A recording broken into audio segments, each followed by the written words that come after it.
Deputy Prime Minister Richard Marles has warned Australia will need to provide long-term support for Ukraine as its war with Russia appears to be becoming a protracted conflict. "We need to see this as having all the potential for it to be a protracted conflict," Marles told Sky News Australia.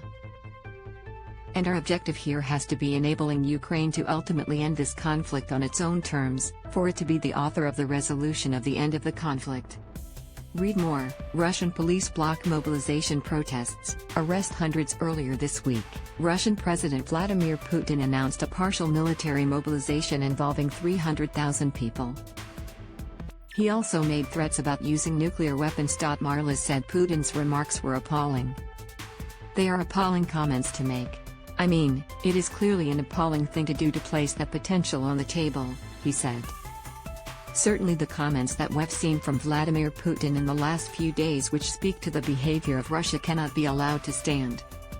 Russia needs to stop and Russia needs to leave Ukraine." Read more. Russian war crime victims included children, UN investigators say in response to the mobilization order. Social media posts have shown some Russians attempting to flee the country in a bid to avoid being called up to fight in the war.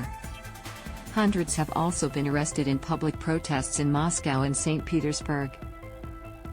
"I think the scenes that we've seen from Russia over the last few days, of people seeking to leave the country, of obvious distress for those being called up and be asked to serve in the Russian forces, in respect of this says everything about where public opinion's actually at within Russia," Marles said.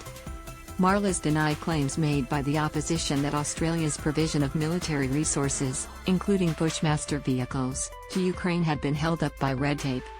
"There is no complaint coming from Ukraine in respect of any of that, and the program of delivery that was worked out between us and Ukraine is on schedule," Marles said.